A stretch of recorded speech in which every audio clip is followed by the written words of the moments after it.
Quoi? Vous êtes ici, belle-mère? Oui, en fait, j'ai emménagé il y a une semaine et je vis déjà dans cette maison. Je vais utiliser la chambre du deuxième étage qui était la vôtre, alors vous pouvez rester dans le débarras du premier étage ou dans la chambre vacante du troisième étage. Quoi? Je n'ai rien entendu à ce sujet. Qu'est-ce que tu veux dire? Eh bien, mon fils. Le chef de la maison est d'accord. Je n'ai donc pas besoin de votre accord. Bien sûr, celui qui paie le loyer a le pouvoir de prendre des décisions. Quoi? J'ai douté un instant de mes oreilles. Est-ce la réalité? J'ai eu du mal à comprendre pourquoi ma belle-mère vivait ici. C'était déjà stressant de la voir venir plusieurs fois par semaine. Je ne peux pas imaginer vivre ensemble. Certes, ma belle-mère est seule et il faut tenir compte de son âge. Il sera peut-être trop tard s'il arrive quelque chose, et peut-être que mon mari était inquiet, mais commencer à vivre ensemble sans me consulter est inacceptable. Qui se croit-elle chez elle? Je suis également en colère contre mon mari. Je ne m'attendais pas à être traitée de la sorte. J'ai appelé mon mari pour confirmer les faits. Bonjour. Quand je suis rentrée, ta mère était là, mais est-ce vrai que nous allons vivre ensemble? Oui, c'est vrai. Qu'est-ce qui ne va pas? N'est-ce pas étrange? Pourquoi ne m'as-tu pas consulté avant? Je ne pense pas que ce soit nécessaire. Je l'ai expliqué à maintes reprises, mais c'est moi qui paie le loyer. Vous devez donc suivre ma décision, n'est-ce pas? J'étais tellement choquée que je n'ai pas trouvé les mots. Oui, il a vraiment l'air de le penser. Très bien, alors continuez comme vous l'entendez. J'ai l'impression que vous oubliez un point important. Savez-vous à qui nous louons cette maison? Je ne te laisserai pas oublier seulement ce qui te convient. J'ai simplement pris la valise que j'avais apportée lors de mon voyage d'affaires et je suis retournée chez mes parents. Je m'appelle Olivia et j'ai 32 ans. Je travaille actuellement comme ingénieur dans une entreprise informatique, avec un revenu stable et un travail épanouissant qui me permet de profiter de mes journées. Je vous remercie pour votre travail. Je vais partir tout à l'heure. Vous partez déjà? Nous allons tous boire un verre ce soir. Tu veux te joindre à nous? J'ai des projets aujourd'hui. Invite-moi une autre fois. C'est ton petit ami?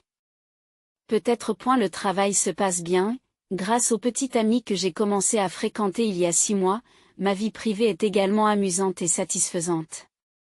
Je n'ai pas à me plaindre. Tout me satisfait pleinement. Le travail a été très prenant ces derniers temps, n'est-ce pas? J'apprécie que vous preniez du temps pour moi. Ce n'est pas un problème.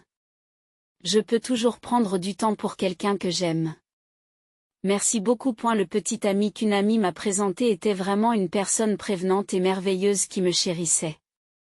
J'étais toujours reconnaissante de sa gentillesse et de sa prévenance. J'étais très occupée pendant mes études universitaires, dans un établissement à vocation scientifique, et je n'avais pas le luxe d'avoir du temps pour une histoire d'amour ou même pour moi. Même après avoir trouvé un emploi, j'étais occupée à apprendre de nouvelles choses chaque jour, et je n'avais pas la place d'avoir une relation au milieu de tout ce travail. Cependant, il est apparu à la fin de ma vingtaine. Je l'ai rencontré comme un destin, et j'ai alors pensé à un avenir qui incluait le mariage. Les jours que je passais avec lui étaient vraiment heureux, et chaque jour était rempli de nouvelles joies. Je me sentais profondément épanouie et heureuse chaque jour. Chaque fois que je pensais à notre avenir ensemble, je sentais fortement que je voulais continuer à passer des moments heureux avec lui. Je veux parler de nos projets d'avenir et du mariage. Oui, je pense te présenter officiellement à mes parents bientôt.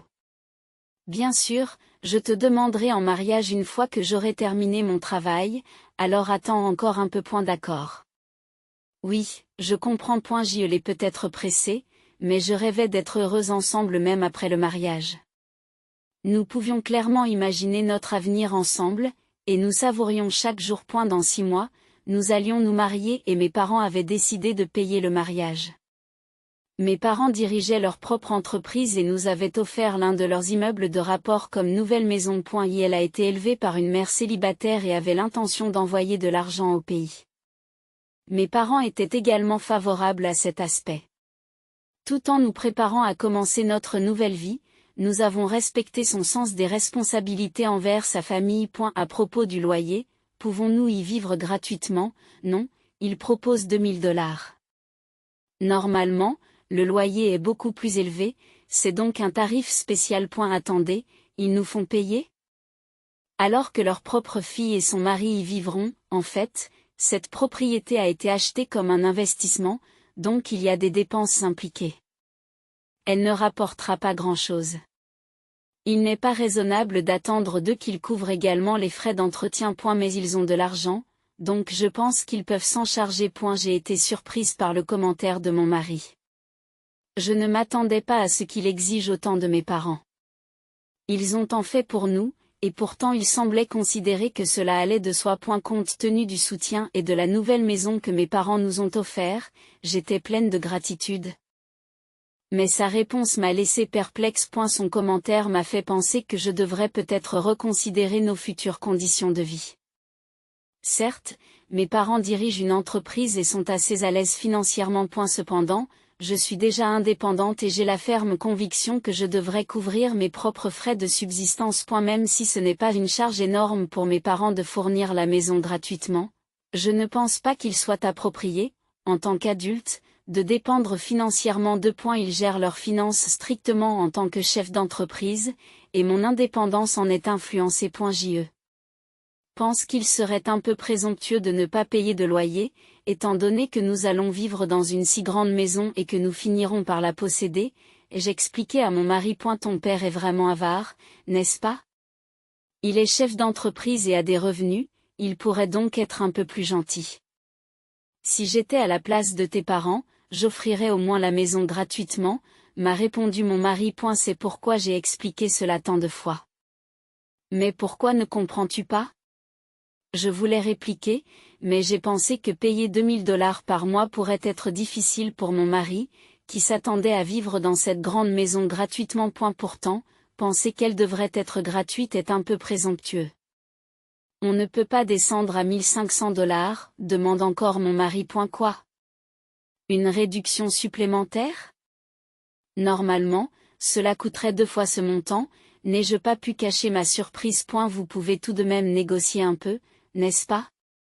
Ce sont tes parents, après tout, a dit mon mari. Qu'est-ce que tu veux dire? Je ne veux pas manquer de respect à mes parents.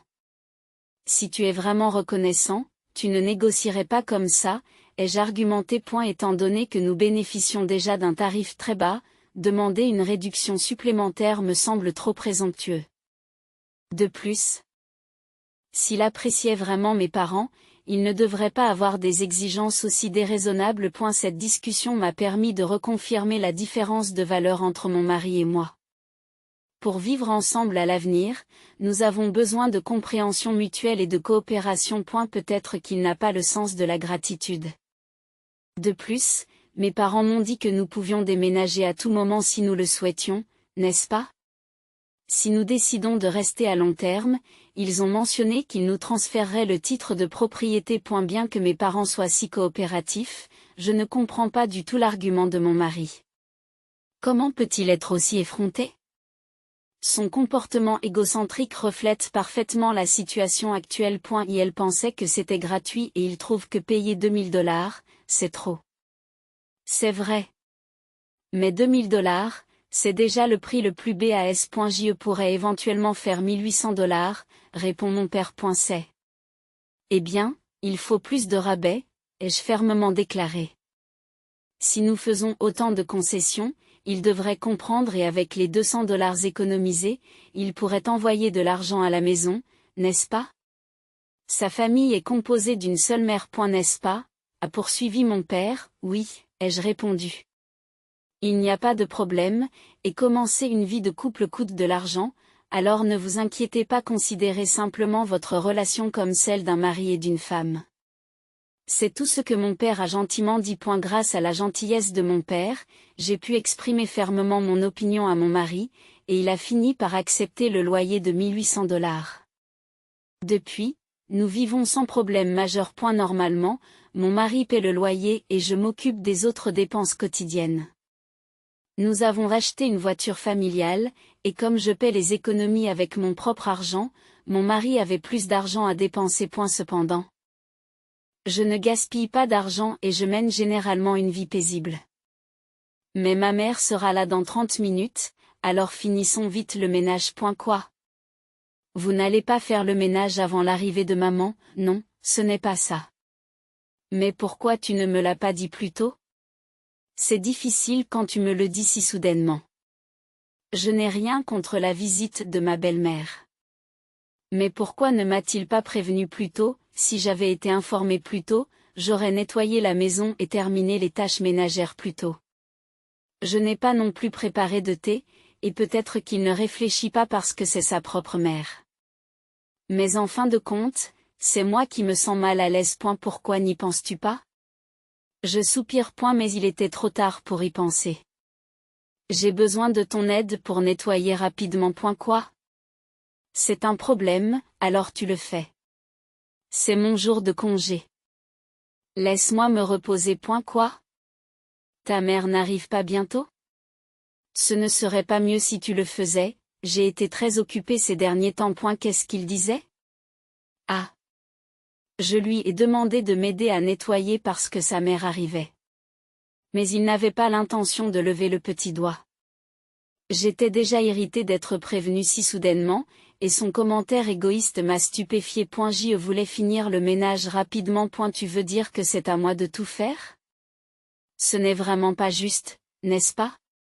Tu es la femme, tu devrais pouvoir t'en occuper. Pourquoi as-tu toujours besoin d'instructions? N'oublie pas que je te soutiens. Qu'est-ce qu'il veut dire? Je ne pense pas recevoir de soutien particulier de la part de mon mari. En effet, il paie le loyer, mais c'est moi qui assume les dépenses quotidiennes. Compte tenu des dépenses, je contribue davantage, et je ne comprends pas son attitude arrogante. Mais discuter serait une perte de temps. Je dois commencer à faire le ménage immédiatement. Pendant que mon mari regardait la télévision sur le canapé, j'ai fait le ménage à la hâte. J'étais en colère, mais j'ai réussi à terminer le ménage avant l'arrivée de ma belle-mère. Merci de m'accueillir. Cela fait longtemps. Tu n'as pas changé du tout, tu es si inquiète? Je n'ai pas l'air si vieille. Je suis désolée, ce n'est pas ce que je voulais dire. Vraiment, c'est ça? Pense-t-il que je suis quelqu'un qui fait des remarques aussi sarcastiques? Eh bien, le caractère de ma belle-mère n'a pas changé depuis le temps. Je comprends qu'elle ait été élevée par une mère célibataire et qu'elle chérisse son fils, mais son affection semble un peu excessive. Même pendant la présentation du mariage, elle m'a regardé de haut et n'a pas semblé intéressée par l'établissement d'une bonne relation avec moi. Je ne demande pas à être particulièrement proche, mais je ne comprends pas pourquoi elle me déteste si ouvertement. Je n'ai rien fait de mal à ma belle-mère et je ne me suis pas comportée de manière déraisonnable. Je me demande ce qu'elle n'aime pas chez moi. Mon mari dit parfois des choses déraisonnables, et ayant été élevé par une telle mère, je suppose que c'est un peu inévitable. Ça fait un moment que j'y pense, est-ce que ton ménage n'est pas un peu déficient? Je ne dirais pas que c'est une maison sale, mais je pense que tu pourrais la rendre plus propre. J'essaie, mais j'ai un travail tous les jours, alors je ne peux pas y consacrer beaucoup de temps. Belle-maman. J'ai aussi grandi dans un foyer monoparental, mais je gardais la maison propre. Ces excuses sont inutiles. Non, je ne cherche pas d'excuses. Ces derniers temps, j'ai été particulièrement occupée et j'ai parfois besoin de terminer des tâches inachevées à la maison. Si un problème survient avec le système en cours de développement, je dois terminer les corrections avant la date limite. Et si les corrections sont retardées, de graves problèmes peuvent survenir. C'est frustrant d'être critiqué sans comprendre mon travail. En outre, permettez-moi de dire que mon mari vivait de l'aide sociale. Ma belle-mère ne travaille pas et se trouve presque dans la même situation qu'une femme au foyer. Bien qu'elle soit une mère célibataire, elle avait du temps libre, il était donc naturel pour elle de faire des travaux ménagers. Comparer sa situation à la mienne est injuste. Nous travaillons toutes les deux, je ne devrais donc pas être la seule à être scrutée, mais aussi son fils qui ne fait rien. Je ne cherche pas le conflit avec ma belle-mère, mais quand elle commence à se plaindre dès qu'elle vient en visite, je me fâche aussi. Et ne dites pas cela. Je m'occupe seule de toutes les tâches ménagères et c'est assez difficile. Cela peut paraître un peu dur, mais je dois être claire, sinon vous risquez de ne pas comprendre. Quoi, essayez-vous de faire en sorte que votre mari s'occupe des tâches ménagères, même si je veux qu'il m'aide, la réalité est qu'il ne le fait pas. Vous êtes la femme, il est donc naturel que vous fassiez le ménage. J'ai entendu dire que votre mari payait le loyer, alors vous devriez au moins faire le ménage. Qui pensez-vous être le chef de cette maison? Comment avez-vous pu vous marier sans comprendre une telle hiérarchie? C'est pourquoi j'étais contre le mariage. Quoi. J'étais abasourdie par ces paroles et je ne savais pas quoi répondre. S'il vous plaît, arrêtez les plaisanteries. S'immiscer dans la famille d'autrui est déraisonnable, mais parler à une telle personne est une perte de temps et d'énergie mentale. J'ai répondu par un oui, tout en la conduisant au salon. A eu fait, on mange un steak aujourd'hui? Il y a un restaurant près de la gare. Cela me paraît très bien. Profitons d'un bon repas pour changer. Olivia, nous vous attendons à la maison. Pourriez-vous prendre des steaks à emporter pour tout le monde? Ajoutez de la purée de pommes de terre et de la soupe de homard pour moi. Une fois de plus, on se servait de moi. De plus, il semblait qu'ils n'avaient pas l'intention de sortir leur portefeuille. Ils avaient probablement l'intention de me faire payer de toute façon. Si je leur demandais de l'argent, je voyais déjà venir les plaintes. J'avais envie de sortir un peu et de me promener, le moment était donc bien choisi. Je ne suis pas content de leur offrir des steaks hors de prix, mais ça ne sert à rien de s'y attarder. C'est avec ces pensées que je me suis rendue au Steakhouse près de la gare. Lorsque je suis rentrée avec les steaks, on m'a dit, vous êtes en retard. Considérez que nous avons attendu. Soupir. Pas un seul mot de remerciement, juste des plaintes. C'est comme s'ils étaient des machines à produire des plaintes. Se plaindre leur semble aussi naturel que de respirer. Trouver des défauts chez les autres est presque admirable, d'une certaine manière. J'ai pensé à répondre de manière sarcastique, mais j'ai contrôlé mes émotions et je me suis assis. Nous avons passé le reste de l'après-midi à ne rien faire, et ils sont allés manger ensemble le soir. Je n'étais pas invitée et je n'y suis pas allée. Ce sont vraiment des gens impolis. Lorsqu'ils sont rentrés à la maison, ils ont commencé à boire dans le salon, et finalement, ma belle-mère est restée. Nous dormions dans des chambres séparées, ce n'était donc pas un gros problème, mais cela manquait un peu de bon sens. Elle est partie le lendemain, mais mon week-end a été gâché et j'ai ressenti un stress important. Par la suite, ma belle-mère a commencé à me rendre visite presque chaque semaine. Je ne sais pas si elle vient pour me dire des mots durs ou pour voir son fils adoré. Par conséquent, je n'ai cessé d'accumuler du stress. Je dois partir en voyage d'affaires pour une semaine à partir de la semaine prochaine, alors s'il vous plaît, occupez-vous de vos affaires à la maison. Un voyage d'affaires? Pourquoi, tout d'un coup? Il y a une présentation pour le système que nous développons. Je suis impliqué en tant que développeur CL et je vois. Même si le voyage d'affaires était réel, j'étais ravie d'avoir enfin un peu de temps seul pour la première fois depuis longtemps. Chaque semaine, les réunions avec ma belle-mère consistent à l'écouter se plaindre des tâches ménagères et de la façon dont une épouse doit se comporter. Mon mari a beau être très occupé, il se dérobe à ses responsabilités domestiques, ne s'occupe jamais des tâches ménagères et néglige son rôle, sous prétexte qu'il est le soutien de famille. Lassé de cette situation, j'envisageais ce voyage d'affaires comme une occasion de me ressourcer. Et la présentation du nouveau système était éprouvante pour les nerfs et plus fatigante que mes tâches habituelles. Mais une semaine sans que personne ne se plaigne et où je pouvais faire ce que je voulais était incroyablement apaisante. Lorsque je suis rentrée chez moi, j'ai été choquée. J'étais choquée. Quoi? Vous étiez là, belle-mère? Oui, en fait, j'ai emménagé il y a une semaine et je vis déjà dans cette maison. Je vais utiliser la chambre du deuxième étage qui était la tienne, alors tu peux rester dans le débarras du premier étage ou dans la chambre vacante du troisième étage. Quoi? Je n'ai rien entendu à ce sujet. Qu'est-ce que vous voulez dire? Eh bien, mon fils, le chef de famille, est d'accord. Je n'ai donc pas besoin de votre accord. Bien sûr, c'est celui qui paie le loyer qui a le pouvoir de décision. Quoi? J'ai douté un instant de mes oreilles. Est-ce la réalité? J'ai eu du mal à comprendre pourquoi ma belle-mère vivait ici. C'était déjà stressant de la voir venir plusieurs fois par semaine.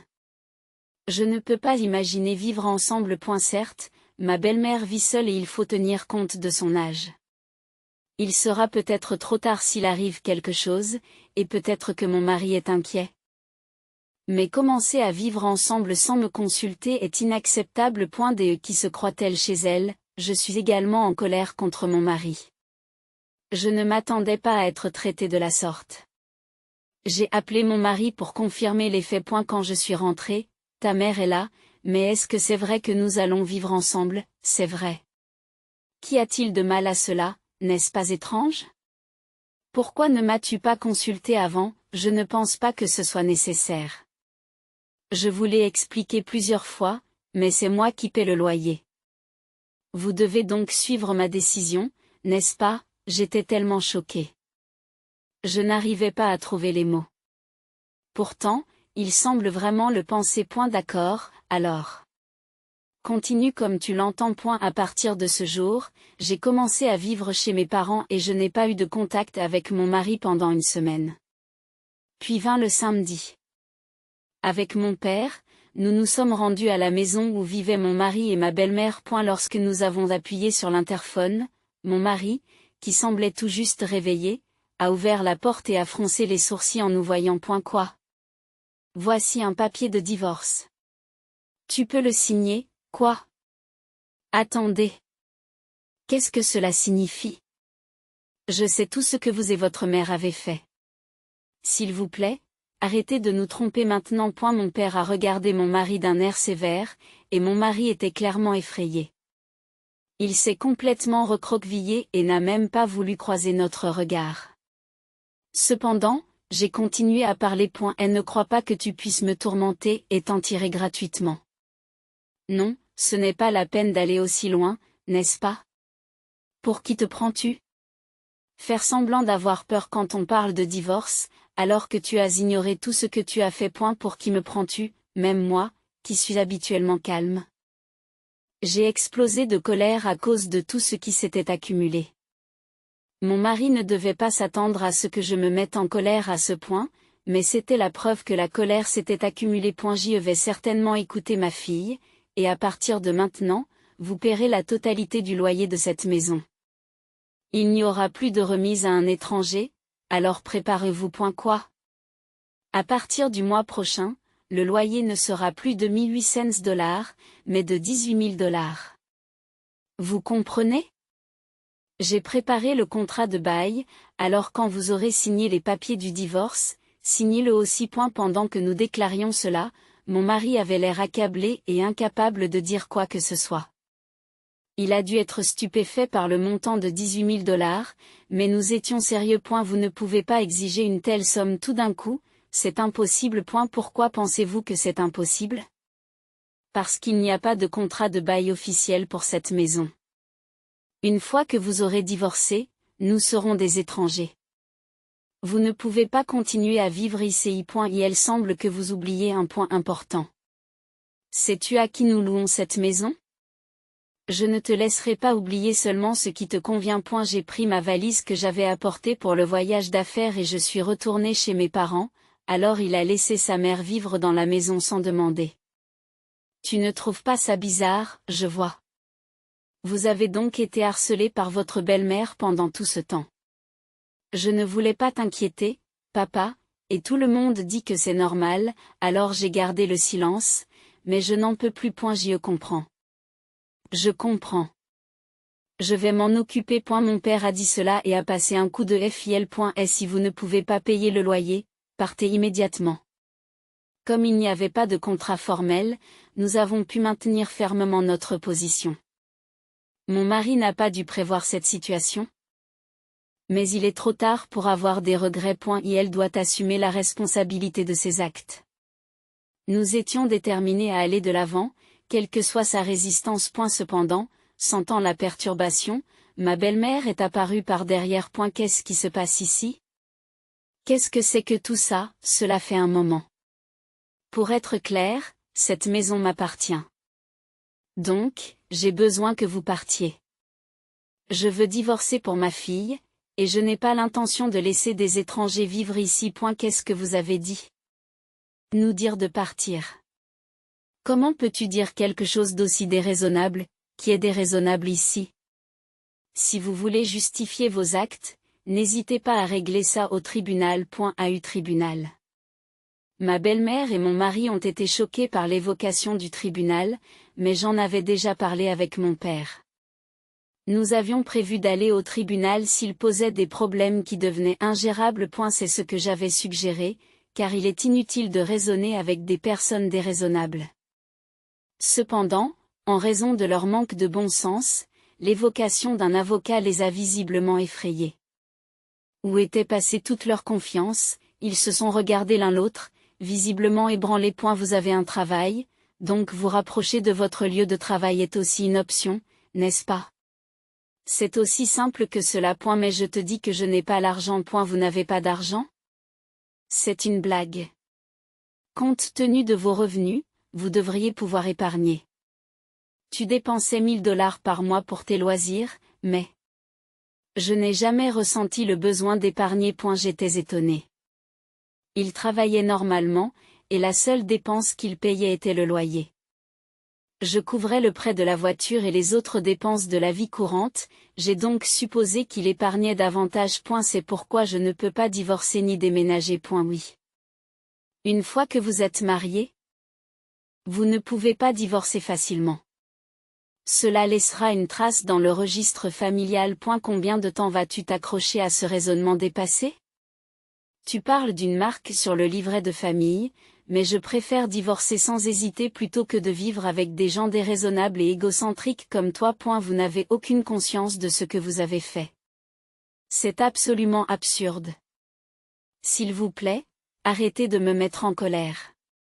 Vous ne semblez pas comprendre tout ce que vous m'avez fait. C'est pourquoi vous pouvez dire sans honte que vous ne voulez pas divorcer et que vous avez besoin d'aide parce que vous n'avez pas d'argent. Pour moi, cela n'a rien à voir. Et maintenant, je me rends compte que mon mari m'a peut-être épousée parce qu'il visait l'entreprise de mes parents et leur propriété. Peut-être était-il plus intéressé par la richesse de mes parents, par le fait de vivre à bon marché dans cette grande maison et par l'héritage substantiel que je recevrai un jour, que par moi personnellement. S'il vous plaît, gardez votre dédain pour vous. N'oubliez pas que si l'affaire est portée devant les tribunaux, nous serons avantagés. Je vous donne une semaine pour quitter cette maison. Attendez un peu. S'il vous plaît, pardonnez-moi. Je m'agenouillerai même si c'est nécessaire. Donnez-moi une dernière chance. Je suis persuadée que nous pouvons arranger les choses. Il y a peut-être eu des malentendus, mais nous sommes un couple marié qui s'est juré de surmonter ensemble toutes les difficultés. C'est pourquoi j'envisage de divorcer, parce que c'est impossible. Un mariage ne peut pas durer seulement sur des mots superficiels.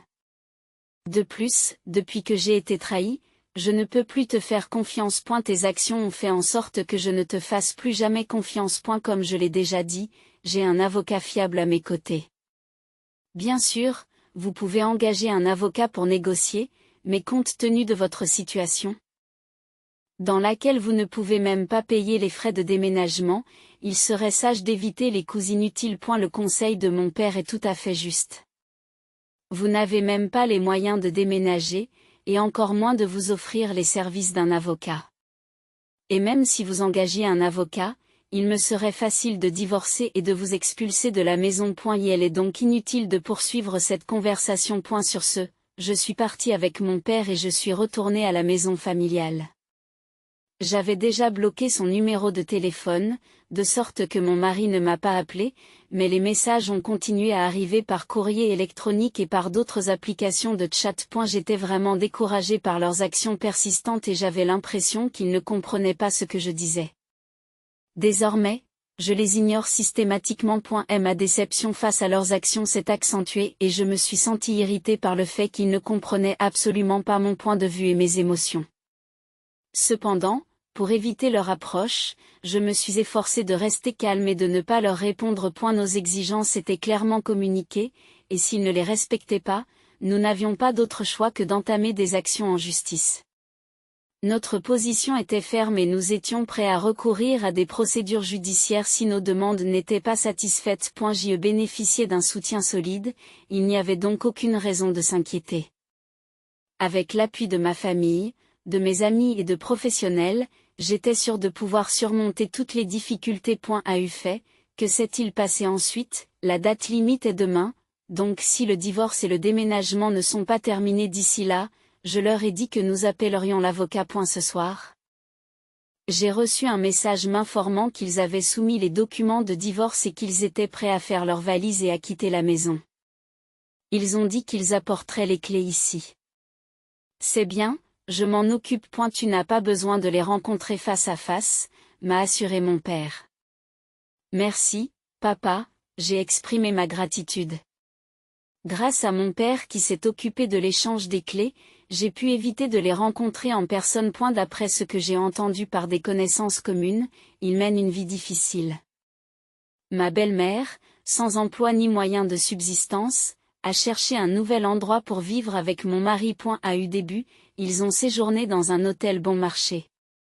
Plus tard, ils ont emménagé dans un appartement sans salle de bain, en payant une caution très faible, et ont commencé leur nouvelle vie ensemble. Cependant, comparé à leur ancienne résidence, la qualité du nouvel endroit est extrêmement faible, de sorte que leur vie quotidienne est remplie de stress et qu'ils se disputent constamment. Elle a un travail, ce n'est donc pas un si gros problème, cela peut même sembler un souci de luxe. Apparemment, le stress les a poussés à dépenser sans compter et ils demandent souvent de l'argent à des connaissances. Vraiment? Est-ce vrai? En conséquence, ils s'éloignent de plus en plus de leurs amis, ce qui doit leur causer une grande anxiété quant à leur vie future. En proie à des difficultés financières et devant également s'occuper de sa mère, il est peu probable que quelqu'un envisage de l'épouser. Compte tenu de son âge et de son incapacité à gérer l'argent, il est probablement préférable pour son entourage qu'il reste célibataire. Et si je trouve cette situation extrêmement difficile et triste, j'y vois aussi l'occasion rêvée pour eux de reconnaître leurs erreurs et d'améliorer leur comportement. Depuis, j'ai trouvé un endroit où vivre seul et je profite maintenant d'une vie épanouie. Mon travail se passe très bien, car je suis responsable de projets importants et je me sens épanoui dans mon travail. Mes relations avec mes parents sont également très bonnes. Je n'ai pas encore décidé si je me remarierai, mais pour l'instant, je me contente de profiter de ma vie actuelle. Peu importe l'argent que l'on possède, en fin de compte, ce sont les relations avec les gens qui sont les plus importantes. Je pense que si l'on parvient à nouer des relations saines et de qualité, on peut mener une vie heureuse, même en cas de difficultés financières. À l'avenir, j'espère enrichir ma vie sans être limité par l'argent, en chérissant les relations précieuses que j'entretiens avec mes amis et ma famille.